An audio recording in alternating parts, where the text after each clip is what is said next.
नमस्कार, नक्षत्र डिजिटल में मैं निलय सिंह आप सभी दर्शकों का स्वागत करता हूं। और आज हम बात करेंगे जल रहे, जो कि ठंडा प्रदेश है, ठंडी जगह है, भारत का कह सकते हैं तो सबसे ठंडी जगह है, लेकिन वो अभी जल रहा है। जी हाँ, हम बात करेंगे लेह और लद्दाख की, जहां पर हो रहे आंदोलन की और वहां की घटनाओं की, पूरे घटनाक्रम की बात करेंगे। लेकिन उससे पहले आपको बता दें कि हमारे इस रिपोर्टर स्टॉक के प्रायोजक हैं निर्माण पाइप्स।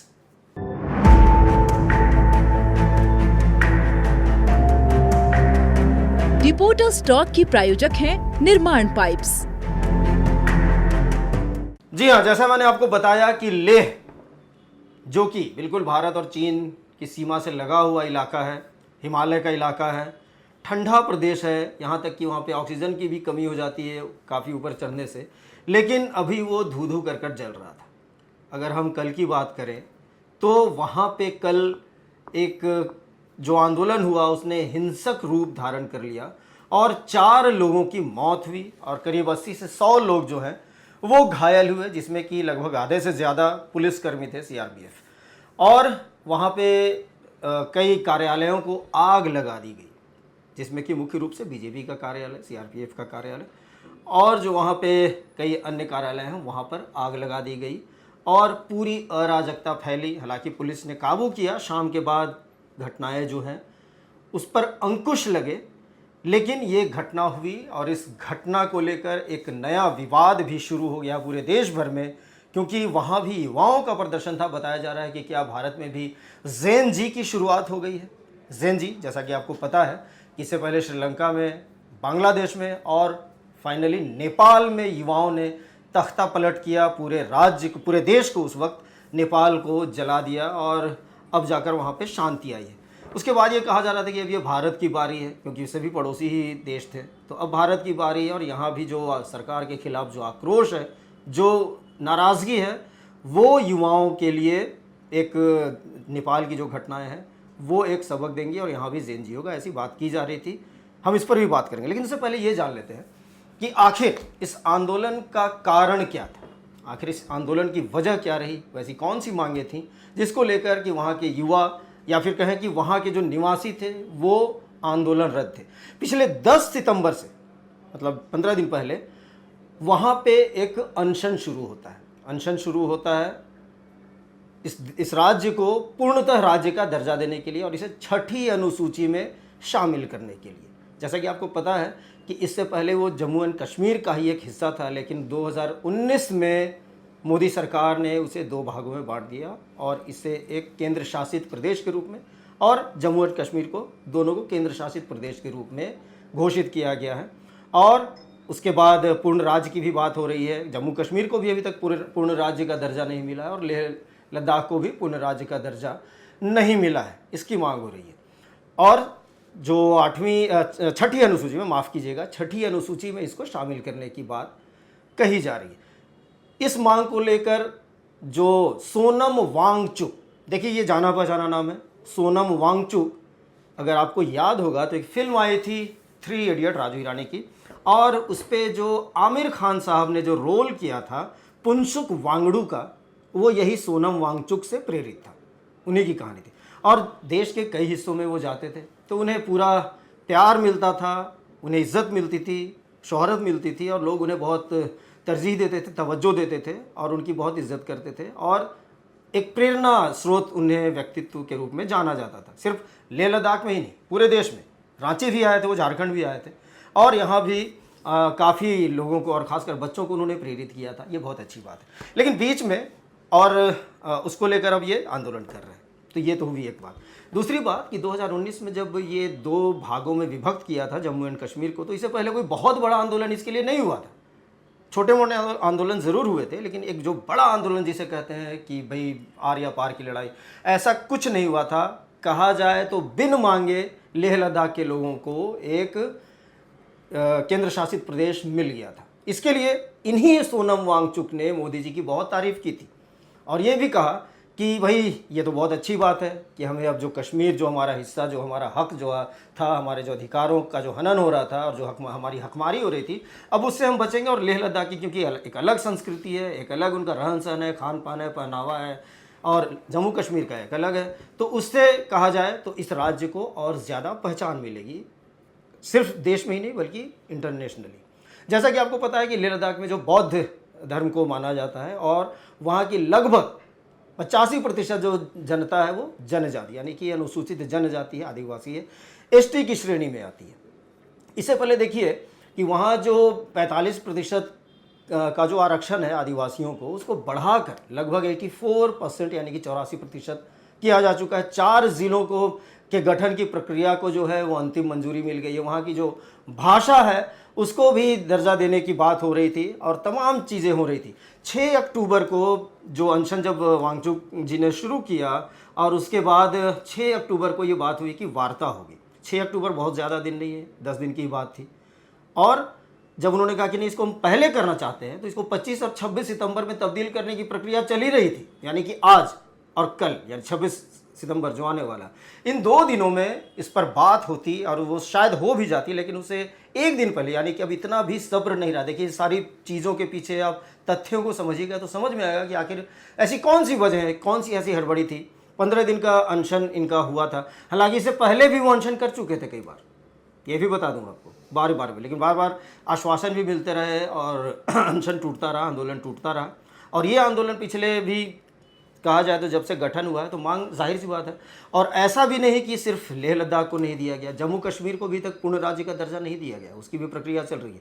लेकिन वहाँ तो अभी तक कोई आंदोलन हुआ नहीं, कोई सेंजी वहाँ पे खड़े नहीं हुए, जबकि कश्मीर पहले से ही देखिए कितना जलता हुआ प्रदेश था और वहाँ पे कितनी मुश्किल से हालात को जो है वो काबू में किया गया। लेकिन अभी तक वहाँ से कोई इस तरह की खबरें नहीं आई। बहरहाल ये आंदोलन चला और कल यानी कि 24 सितंबर को वहाँ पे आंदोलनकारियों ने हिंसक रूप धारण कर लिया और 4 लोगों की मौत हुई, जलाए गए, तमाम चीज़ें हुई। अब स्थिति नियंत्रण में है, कर्फ्यू लगा है, धारा 163 लगा दी गई है वहाँ पे और कर्फ्यू लगा दिया गया है। अगर हम बात करें तो एक बार जो हिंसा हुई और जो सारी चीज़ें हुई उसमें देखते हैं कि क्या कहना है सोनम वांगचुक का। दोस्तों, आज हमारे अनशन के 15वें दिन ये बताते हुए बहुत दुख हो रहा है कि आज लेह शहर में कुछ बड़े पैमाने पर हिंसा और तोड़-फोड़ होने लगी। कई कार्यालयों को तोड़ा गया, आग लगा दी गई और गाड़ियों को पुलिस के आग लगा दी गई। इससे पहले मैं आपको ये बताऊं कि कल यहाँ पर जो 35 दिन के अनशन पे बैठे थे उनमें से 2 लोग अस्पताल में उन्हें ले जाना पड़ा बहुत गंभीर स्थिति में। इससे लोगों में बहुत रोष जागा और आज पूरे लेह में बंद की घोषणा की गई और फिर युवा पीढ़ी हजारों की संख्या में बाहर आ गए। कुछ लोग सोचते हैं कि ये हमारे समर्थक थे, मैं कहूँगा हमारे समर्थक से ज़्यादा, हालांकि समर्थक पूरा लद्दाख है इस मुद्दे पर लद्दाख के, मगर ये युवा पीढ़ी का बड़ास था, एक तरह का जेन ज़ी रेवोल्यूशन जो कि उनको सड़कों पे लाया। 5 सालों से वो बेरोजगार हैं, एक के बाद एक बहाने करके उन्हें नौकरियों से बाहर रखा जा रहा है और फिर लद्दाख को संरक्षण नहीं दे रहे हैं। मैं हमेशा बोलता आया हूँ कि ये नुस्खा है समाज में अनरेस्ट का, सोशल अनरेस्ट का, कि आप बिना काम काज के युवा को रखें और उनके जो लोकतांत्रिक अधिकार हैं उनको भी छीन लें ना। आज यहाँ पर कोई लोकतंत्र का मंच नहीं है और 6वां शेड्यूल जिसकी घोषणा की थी, वचन दिया था, वो भी नहीं माना गया। फिलहाल मैं इनमें नहीं जाना चाहूँगा। मैं अपील करता हूँ लद्दाख के युवा पीढ़ी से कि वो जो भी हो इस रास्ते पर न चलें, हिंसा के रास्ते पर। ये मेरे 5 साल के कोशिशों को नाकाम कर देता है। अगर हम इतने सालों से अनशन कर रहे हैं, शांति से पदयात्रा कर रहे हैं और फिर अंत में अगर हिंसा कर बैठे तो ये हमारा रास्ता नहीं है। इसलिए मैं फिर युवा पीढ़ी से हाथ जोड़कर विनती करता हूं कि हम शांति के ही रास्ते से सरकार को कहें और सरकार भी, मैं चाहता हूं कि शांति के संदेश को सुने। जब वो शांति को अनसुनी कर दें एक बार अनशन, 2 बार अनशन, 5 बार तक अनशन करे कोई, लेह से दिल्ली तक पैदल चले आए शांति से, और उसका भी कोई अनसुना कर दे, तो फिर इस तरह के हालात आते हैं। इस समय मैं सरकार से कहूंगा कि वो संवेदनशील हो लद्दाख के बारे में, और युवा पीढ़ी से कहूंगा कि वो शांति के रास्ते पे चले। मैं पूरे देश से ये बताना चाहता हूँ कि ये रास्ता मेरा दिखाया हुआ नहीं है, ये उनके बड़ास का एक परिणाम है, मगर ये बड़ास निकालने का समय नहीं है। शांति से, ठंडे दिमाग से सरकार के साथ वार्तालाप करने का समय है। तो आपने सुना क्या कहना है सोनम वांगचुक का। और एक बार आपको बता दूं कि उन्होंने कहा कि भैया स्वतः स्फूर्त था, और जो युवाओं का जो गुस्सा था, ज़ेन जी, युवा भी कहना सही नहीं होगा, अब तो नई भाषा और नए शब्दावली का प्रयोग होना शुरू हो गया। तो ज़ेन जी का ये जो गुस्सा था वो बहुत नेचुरल था, बहुत स्वाभाविक था, और उन्होंने अपील तो की शांति की। उन्होंने एक चीज़ भी कही कि भाई हमारे पूरे शांतिपूर्ण आंदोलन को ख़त्म करने की एक आवाज़ है, लेकिन उन्होंने अपील की, लेकिन वह बहुत कहा जाए तो शिद्दत के साथ वो नहीं इसके लिए आ गया है। उन्होंने अपील की और चुपचाप वो चले गए। अभी वहाँ पे कर्फ्यू लगा हुआ है, लगभग 50 से भी अधिक वहाँ पे जितने कहा जाए तो आंदोलनकारी थे। एक आंदोलनकारी हैं जो कि वहाँ के काउंसलर भी हैं, फुटसॉग स्टेजिंग सेवा, उनके भी गिरफ्तारी की बात है, संभवतः हो चुका, अभी तक खुलासा नहीं किया गया है।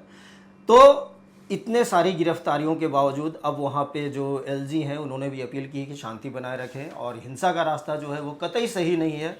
अब इस पर एक और बात है कि जो नेपाल के प्रदर्शन से प्रेरित होकर देश में बोल रहे थे कि अब ज़ेन जी यहाँ भी अब आएंगे, तो उन्हें तो कहा जाए तो उनकी तो बाँछें खिल गई, मुँह मांगी मुराद पूरी हो गई, जबकि ऐसा नहीं लगता, क्योंकि वहाँ पे पूर्ण राज्य का दर्जा के लिए मांग हो रहा था, कोई सरकार के विरोध में नहीं, और ये मांग बहुत स्वाभाविक है। और ऐसा भी नहीं है कि पूरी लेह लद्दाख के निवासी इसमें आ गए थे, कुछ 100 की ही संख्या थी, और जो कि अब नियंत्रण में, काबू में। ऐसा भी नहीं कि नेपाल की तरह लगातार 3-4 दिनों तक अराजकता फैली रही, ऐसा कुछ भी नहीं है। 2-3 100 लोग कहें, कुछ 100 लोग कहें, वो रहे, और उन्होंने इस प्रदर्शन को अंजाम दिया। अभी स्थिति नियंत्रण में है, कर्फ्यू लगा हुआ है, 163 जो है वो लागू है। अब देखना यह है कि वहाँ एलजी जो है भी उच्च स्तरीय बैठक उन्होंने की है, क्या निर्णय लिया गया, क्या स्ट्रेटेजी होगी, इसका तो खुलासा नहीं करते हैं, लेकिन हम उम्मीद करते हैं कि इसको लेकर पूरे देश में जो एक नैरेटिव फैलाया जा रहा है वो नहीं होना चाहिए, क्योंकि भारत के युवा जो हैं वो इतने भी नासमझ नहीं हैं कि वो इस तरह की कार्रवाई करें। और कुछ लोग जो इसको करना चाहते हैं वो अपनी जो कवायद है उसको वो जारी रख सकते हैं, इसमें किसी को कोई समस्या नहीं है। लेकिन फिलहाल लेह की स्थिति सामान्य हो चुकी है, और आने वाले दिनों में स्थिति पूरी तरह से भी सामान्य होगी, ऐसी हम उम्मीद कर सकते हैं। और गृह मंत्रालय को भी इस पर और ज़्यादा पूरे मामले को देखने की ज़रूरत है। तो आज के लिए इतना ही, मुझे दीजिए इजाज़त, लेकिन खबरों के लिए देखते रहिए नक्षत्र न्यूज़ और नक्षत्र डिजिटल। और आपने अगर हमारे इस चैनल को सब्सक्राइब नहीं किया है तो हमें सब्सक्राइब कर लें, बेल आइकन को दबा लें, और हमारे वीडियोज़ को शेयर ज़रूर करें। नमस्कार।